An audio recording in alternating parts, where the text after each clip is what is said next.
müəllim. Qurtuluş günümüz nə zamandır müəllim?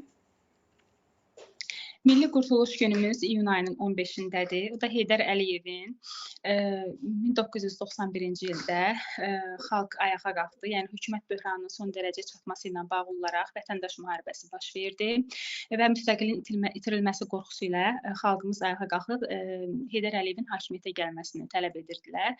Beləliklə 1993-cü ildə iyun ayının 15-də Heydər Əliyev Ali Sovetin sədri seçilir və həmin gün xalqımızın Milli Qurtuluş günü kimi elan olunur. Bəli, 1993-cü ildə artıq xalq tərəfindən deməli yediyiniz şəkildə oldu. Daha sonra isə artıq həmçinin əlavə edib nə danışa bilərik? Heydər Əliyev haqqında danışa bilərik. Nə zaman prezident olub? Heydər Əliyev deməli birinci dəfə 1969-cu il iyul ayında Azərbaycan Kommunist Partiyasının Mərkəzi Komitəsinin birinci katibi seçilib. İkinci dəfə isə 1993-cü ildə iyun ayının 15-də Ali Sovetin sədri seçilmişdi. 2003-cü ildə daha doğrusu 1993-cü il oktyabr ayının 3-də ümumi səs verməsi nəticəsində Azərbaycan Respublikasının prezidenti seçilmişdi. Sonra 2003-cü il dekabr ayının 12-də müalicə aldığı Cleveland xəstəxanasında dünyasını dəyişmişdi. Dekabrın 15-də Bakıya gətirilərək 1-ci Fəxri Xiyabanda dəfn olunmuşdu. Heydər Əliyevin hakimiyyəti olduğu dövrdə bir sıra işlər görmüşdü. Bakı Aktağı Bərə yolu, Tərtər su elektrik stansiyası. Tamam, kifayətdir. Beynəlxalq qiymətləndirmə haqqında danışaq. Beynəlxalq qiymətləndirmə ölkələr arası aparılan bir qiymətləndirmədir. Yəni ölkədə təhsilin nə səviyyədə olmasını müəyyən etmək üçündür, müxtəlif ölkələrdə və hansı dəyişikliklər etmək lazımdır, yəni bu müəyyən olunur. Ölkələr arasında aparılan qiymətləndirmədir. Növləri, səslərdə xüsusi olaraq qeyd olunmuşdu. O səslərə qulaq as. Benim qulaq as qeyd eləyərəm. Deməli, beynəlxalq qiymətləndirməyə qulaq asmamışıq. Amma mütləq surətdə hansı səsdədirsə, onu dinləyin, özünüzdə qeydlər götürün. Çox sadə formada mən onu izah etmişəm. Növləri PIRS, PISA elə idi, eləmi müəllim? Bəli, TIMSS, PIRS, PISA. TIMSS, PIRS, bəli. Tamam. Hansı siniflərdə aparılır, dəqiq deyil, qulaq asacağım müəllimə. Tamam. Deməli, belə bir sual verirsə ki, müəllim tənqid olunarkən hansı peşəkar davranışı nümayiş etdirməlidir sizcə? Müəllim tənqid olunarkən tənqidlərə hörmətlə yanaşmalı, onu dəyərləndirməlidir və ondan nəticə çıxarmalıdır. Yəni müəllim tənqidi qəbul etməlidir. Bu da müəllimin mədəni etik qaydalarına, mədəni davranış qaydasına uyğundur. Tənqidi qəbul edə bilər, amma təhqiri əsla. Yəni tənqidi qəbul etməlidir və ondan da bir nəticə çıxartmalıdır. Sonra biraz əlaqələndirib etik davranış qaydaları ilə davam edə bilərik. Əgər icazə verilirsə. Yəni qarşı tərəf danışmırsa, bizə icazə verirsə, sözümüzü kəsmirsə, biz etik davranış qaydalarını da danışa bilərik. Dərsin sonunda şagirdlərin dərsi mənimsəməsini, yəni təlim nəticəsinə necə çatmasını necə müəyyənləşdirə bilərsiniz, necə yoxlaya bilərsiniz? Dərsin sonunda refleksiya apararaq şagirdin təlim nəticəsinə çatıb-çatmadığını müəyyən etmək olar. Refleksiya nəinki dərsin sonunda, hətta dərs prosesində də aparıla bilər. Dərsin sonunda şagirdlər refleksiya etdikcə şagirdlər özünün güclü və zəif tərəflərini müəyyən edir, öyrəndiklərini qısa müddətli yaddaşdan uzun müddətli yaddaşa çevirir və refleksiya üsullarımız var ki, məsələn 3-2-1 üsulu, cümlə kökləri, çıxış bileti sair üsullar vardır. 3-2-1 üsulu odur ki, yəni dərsin sonunda müəllim o mövzu haqqında, yəni 3 öyrəndiyi məlumatı, 2 ona maraqlı gələn, bir dənə də qaranlıq qalan məlumatı qeyd edirlər. Cümlə kökləri də müəllim cümlənin əvvəlini yazır, ardını şagirdlər tamamlayır. Deməli, çıxış bileti isə müəllim lövhədə bir sıra suallar qeyd edir, cümlələri yazır və şagirdlərə kiçik vərəqlər paylayır və şagirdlər də bu vərəqlərdə öz qeydlərini aparırlar. Bəli, müəyyən bir tapşırıqlar verə bilərik, ümumiləşdirməsini istəyə bilərik ki, görək dərsi necə başa düşüblər. Və refleksiya haqqında da çox geniş formada danışdınız. Nədir, nədən ibarətdir üstünlükləri, onları da ətraflı orada qeyd edə bilərsiniz. Tamam, biz sizə PDF göndərmişdik, yəni orada şəkillərini çəkib göndərib izahlarını vermişdik. Hansı ki, orada akselerant, referdant, bir də ki, infantil uşaqlar var idi. Onlar haqqında danışa bilərsiniz? Akselerant, akselerasiya sözündən götürülüb. Ümumiyyətlə bu termin psixologiyada və pedaqogikada istifadə olunan bir termindir. Akselerasiya sözündən götürülüb, mənası sürətlənmə deməkdir. Akselerant uşaqlar öz intellektual xüsusiyyətlərinə, öyrənmə tərzlərinə görə digər uşaqlardan fərqlidirlər. Öz yaşıdlarından irəli inkişaf edirlər. Onların məntiqi də güclü olur. Onlar daha çox mübahisə edirlər, öz fikirlərini əsaslandırmağı xoşlayırlar. Sonra müxtəlif sahələrlə, siyasi, dini, sosial məsələlərlə maraqlanırlar.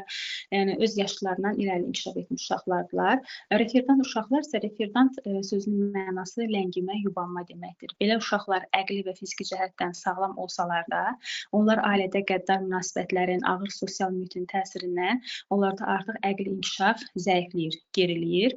Bir də infantil uşaqlar var ki, infantil mənası körpəyə məxsus deməkdir.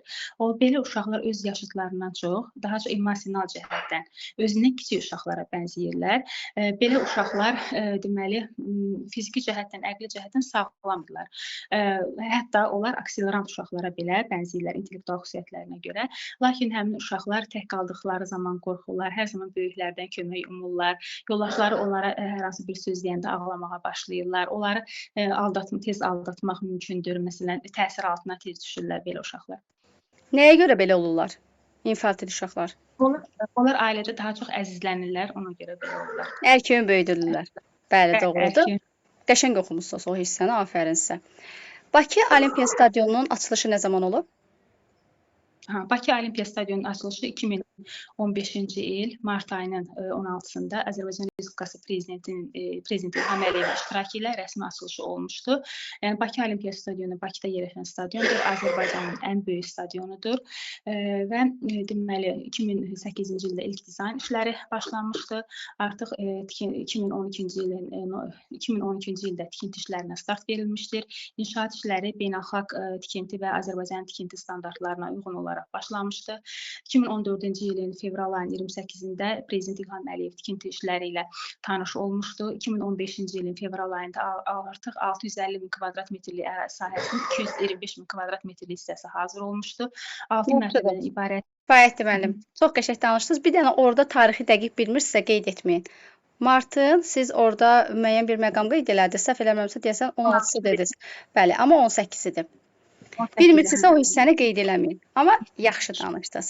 Əvvəlkinə baxmış sizdə çox irəliləyiş var. Sadəcə olaraq biraz yenə tərpənmə halları və o həyəcanlı halınızı hiss elətdirirsiniz. Amma danışıqdır, düzəlibdir. Sonra məlumatları yaxşı oxumusunuz. Qəşəng əlaqələndirib danışa bilirsiniz. Afərin sizə. Biraz onu da tərk etsəz irəli geri. Və həyəcanlı. Yavaş-yavaş. Normaldır.